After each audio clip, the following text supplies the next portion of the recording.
Next up, we're into the cooling system for the engine.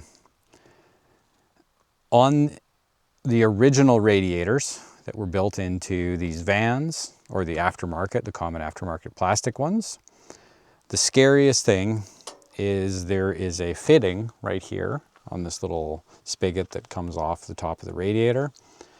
And on the plastic radiators, this is extremely vulnerable. Very easy to just, when you're working, to put something on it or just brush it with your arm and it snaps off. I broke this off on our van in Mexico.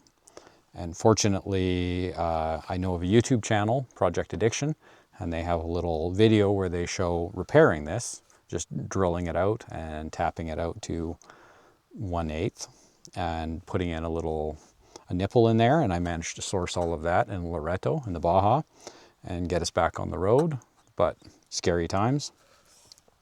So on all of our vans that I've got to recently, I've changed out the plastic radiator for this heavy, made in China aluminum radiator. You can see the brand Spawan right there.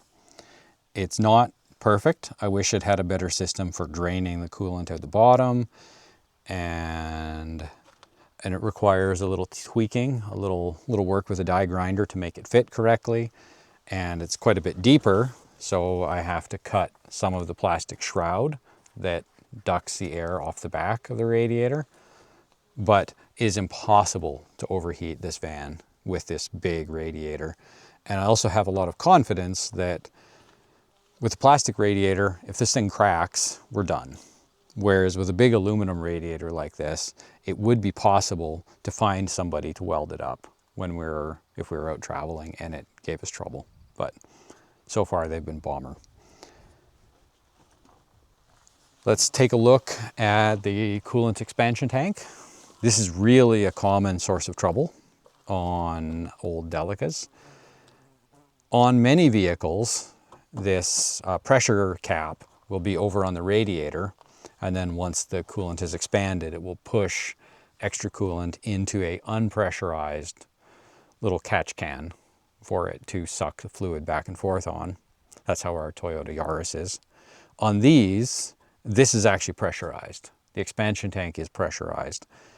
And the problem with this is that these old 25-year-old, 30-year-old pieces of plastic here, this plastic vessel is doing a lot of work. Some people believe that they've actually been eroded by UV, which has gotten in under the crack of the hood. But eventually they just shatter and break. And then you've got a major coolant spill and potentially a seized engine. And even if it is still solid, this opaque plastic, baked old plastic, can make it impossible to see your coolant level and keep an eye on the amount of coolant in the engine. So I've changed all of mine to an aluminum expansion tank. And you can get them from China, you can get them from the UK. I imagine somebody welds them up in Australia as well. They have a little sight glass on the front to see the amount of coolant in there. Although I will quite often just give a squeeze on this hose just to feel that there's still coolant in the system quickly. The only downside to this is that if you're reaching in under the hood, it is aluminum, so it's hot and it conducts heat excellent, so it'll give you a burn. Further wisdom on the coolant system, there's a lot of coolant plumbing on this van. I mean, there's just coolant being used to preheat various parts of the mechanism. There's even coolant going through the throttle body for some reason, which I don't understand. So I can't get into most of the piping, but there are some common failure points. There's a little breather valve up here, or I guess it's a screw that you can open up to allow the system to burp any air out. I don't touch this because I find that if I remove the coolant, like maybe I'm doing a water pump or something like that and the system is out of coolant, I just pour the coolant in here and run the engine, and then the air just shows up here and I just add more as required. So I find that The breathers, screwing with the breathers is just not required. And I mean, there's a breather here.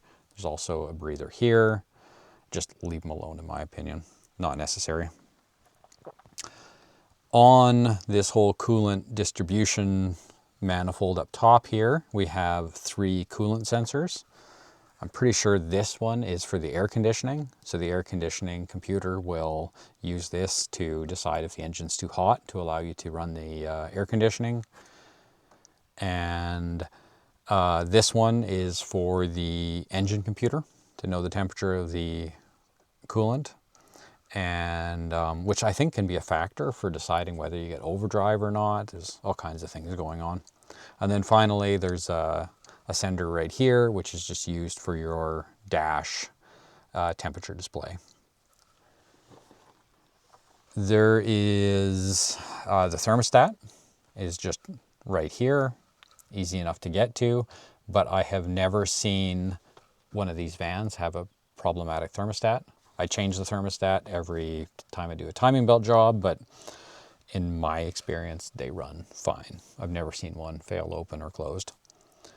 Behind the thermostat, when you're doing a timing belt, there's the water pump is driven by the backside of the timing belt, and that's buried in behind.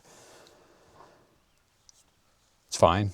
It's just service it when you're doing your timing belt. Change it out. Easy enough. There is some problematic plastic connectors in the on these coolant lines. There's a T right here, and there's also a T somewhere just down where my hand is. These are known to crumble when they get old. I wish I could find a nice stainless replacement that I liked and was exactly the right size. If anybody knows, you can post in the comments. And that is the cooling system. At this point, I'm really happy with this van. I find I can drive up steep hills and generally make a lot of power, and that's never a problem.